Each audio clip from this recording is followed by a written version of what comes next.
नमस्कार, मैं इंदु रावत और आप देख रहे हैं सहारा समय का डिजिटल प्लेटफॉर्म। भारत का एक और दुश्मन साफ हो चुका है। नाम है हरदीप सिंह निज्जर। हरदीप सिंह निज्जर की कनाडा में गोली मारकर हत्या कर दी गई है। कनाडा के कोलंबिया प्रांत के सरे शहर में हरदीप सिंह निज्जर को गोली मारी गई। मैं आपको बताऊं, गुरुद्वारे में निज्जर की हत्या हुई है। कनाडा का सरे शहर पंजाबी बहुल है। निज्जर को जिस गुरुद्वारे में गोली मारी गई उसका वो अध्यक्ष था।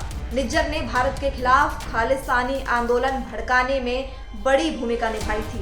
वो भारतीय एजेंसियों को चकमा देता रहा था।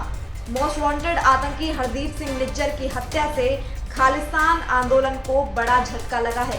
हरदीप सिंह निज्जर के बारे में सूत्रों का कहना है कि वो अलगाववादी संगठन सिक्स फॉर जस्टिस यानी SFJ के लिए आजकल एक्टिव था।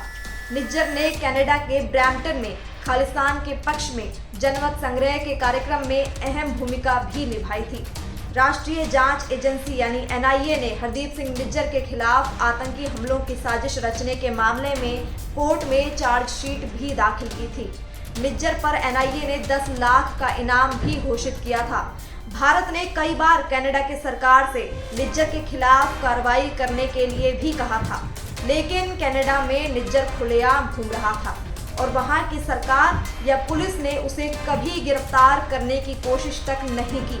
इससे पहले बीते दिनों ब्रिटेन में खालिस्तानी आतंकी अवतार सिंह खंडा की बर्मिंघम में एक अस्पताल में मौत हो गई थी। चर्चा इसकी है कि खंडा को जहर दिया गया। खंडा ने भारतीय उच्चायोग से तिरंगा उखाड़ दिया था। इसके अलावा पाकिस्तान में भी कई कश्मीरी आतंकी सरगना पिछले कुछ साल में हत्या की वजह से जान गंवा चुके हैं। इससे वहां छिपे बैठे कश्मीरी और खालिस्तानी आतंकियों में काफी डर भी है।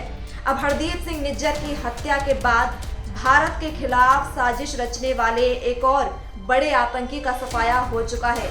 बीते हफ्ते में 2 बड़े खालिस्तानी नेताओं की मौत हो चुकी है।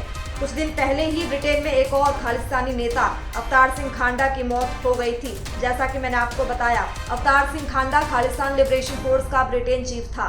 मेडिकल रिकॉर्ड में पता चला था कि अवतार सिंह खांडा ब्लड कैंसर से पीड़ित था। बता दूं कि निज्जर के संगठन खालिस्तान टाइगर फोर्स के मददगारों पर कुछ दिन पहले NIA ने पंजाब हरियाणा में 10 जगहों पर रेड की थी।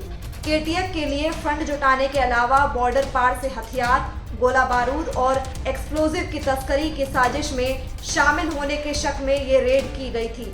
NIA को इनपुट मिला था कि KTF पंजाब और हरियाणा में बड़ी वारदातों की तैयारी कर रहा है, जिसमें धमाकों से लेकर टारगेट किलिंग तक शामिल है। उनके प्लान को डिकोड करने पर NIA को पता चला था कि कई लोकल लोग उनके लिए फंडिंग कर रहे हैं, कई फंडिंग का जरिया बने हुए हैं। वहीं कई लोग बॉर्डर पार और खासकर पाकिस्तान से हथियारों और विस्फोटकों की तस्करी में मदद कर रहे हैं। केंद्रीय गृह मंत्रालय ने 4 महीने पहले निज्जर के संगठन KTF को आतंकी संगठन करार दिया था। गृह मंत्रालय ने कहा था कि खालिस्तान टाइगर फोर्स कट्टरपंथी संगठन है, जिसका मकसद पंजाब में फिर आतंकवाद फैलाना है। पंजाब में टारगेट किलिंग के पीछे भी इस संगठन का हाथ है। गृह मंत्रालय का कहना है कि यह संगठन भारत की क्षेत्रीय अखंडता, एकता, राष्ट्रीय सुरक्षा और संप्रभुता को चुनौती देता है। खैर, बीते 1 साल के अगर मैं आंकड़े आपको बताऊं तो 28 जनवरी 2020 को खालिस्तान लिबरेशन फोर्स यानी KLF के चीफ आतंकी हरमीत सिंह उर्फ हैप्पी की गोली मारकर हत्या कर दी गई थी। 20 दिसंबर 2022 को आतंकी हरविंदर रिंदा की पाकिस्तान में संदिग्ध परिस्थितियों में मौत हो गई। उसकी मौत की वजह ड्रग्स ओवरडोज बताया गया। 6 मई को पाकिस्तान में खालिस्तानी समर्थक परमजीत पम्मा की गोली मारकर हत्या कर दी गई। 15 जून को खालिस्तानी आतंकी अवतार सिंह खांडा की लंदन के अस्पताल में मौत हो गई थी। उसे पहली स्टेज का ब्लड कैंसर था। इस दौरान ये भी बातें उठी थी कि उसे जहर दिया गया। फिलहाल आज के लिए इतना ही। आपको ये खबर कैसी लगी हमें कमेंट करके जरूर बताइएगा। देश दुनिया से जुड़े तमाम न्यूज़ अपडेट्स के लिए आप जुड़े रहें सहारा समय के डिजिटल प्लेटफॉर्म के साथ। धन्यवाद।